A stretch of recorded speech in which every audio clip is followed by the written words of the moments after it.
To Keerthi's world. ఈరోజు మనం వంకాయ ఫ్రైని టేస్టీగా ఎలా చేయాలో చూద్దాం. ముందుగా మసాలా పౌడర్ని ప్రిపేర్ చేసుకుందాం. ఒక మిక్సీ జార్లో కొన్ని వేరుశెనగ గుళ్ళని, ఒక స్పూన్ ధనియాల్ని,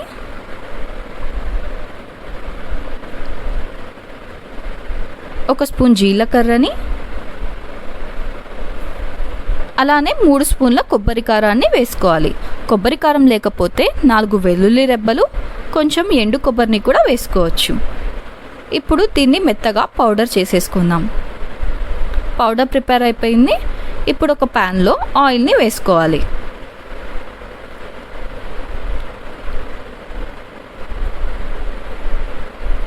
ఆయిల్ హీట్ అయిపోయింది. ఇప్పుడు తాలింపు గింజల్ని వేసుకుందాం. ఎవరైతే నా ఛానల్ని ఫస్ట్ టైం చూస్తున్నారో లైక్ చేసి, షేర్ చేసి, సబ్స్క్రైబ్ చేసుకోండి. నేను చెప్పినట్టుగా చేస్తే ఈ వంకాయ ఫ్రై చాలా టేస్టీగా వస్తుంది. వంకాయ ఇష్టం లేని వాళ్ళు కూడా బాగా ఇష్టంగా తింటారు. ఇప్పుడు తాలింపు గింజలు వేగిపోయాయి. కొంచెం కరివేపాకుని వేసుకుందాం.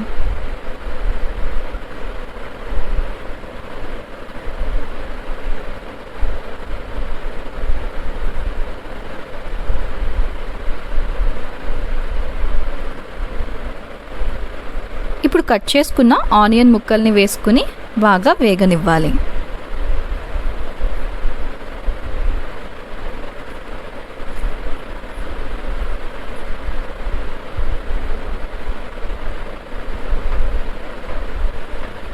ఈ ఆనియన్స్ లైట్ బ్రౌన్ కలర్లో వచ్చే వరకు వేయించుకుందాం. ఇప్పుడు కట్ చేసుకున్న వంకాయ ముక్కల్ని వేసుకోవాలి.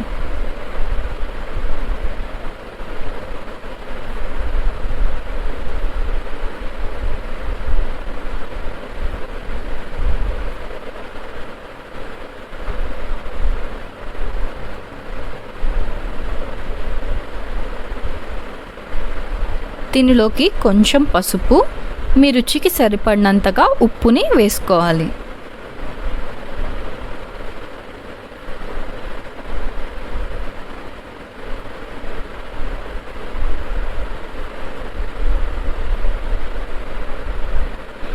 ఇప్పుడు ఈ పసుపు, ఉప్పు వంకాయ ముక్కలకి బాగా పట్టేదాకా కలుపుకోవాలి.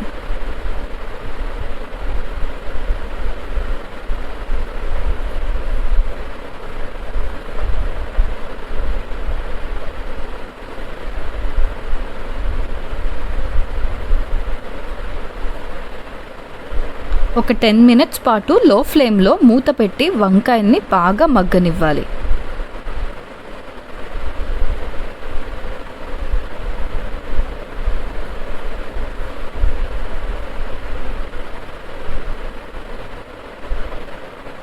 మూత పెట్టేసి మగ్గనిద్దాం.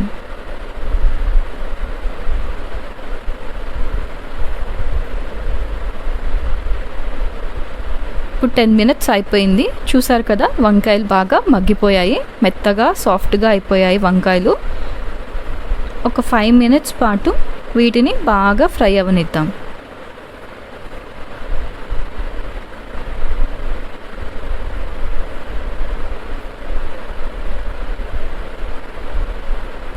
ఆల్మోస్ట్ వంకాయ కర్రీ ప్రిపేర్ అయిపోతుందండి.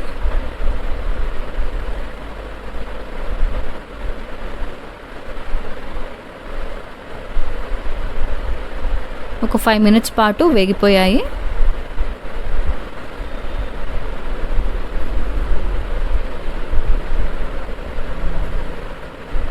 ఇప్పుడు దీనిలోకి కొంచెం కారాన్ని యాడ్ చేసుకుందాము. కారం కొంచెం వేసుకున్నా సరిపోతుంది, ఎందుకంటే మనం ప్రిపేర్ చేసుకున్న మసాలా పౌడర్ని కూడా ఇప్పుడు వేసుకుంటున్నాం కాబట్టి.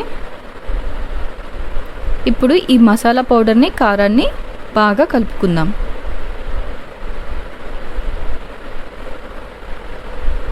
ఇలా బాగా ముక్కలకి పట్టేలాగా కలుపుకోవాలి.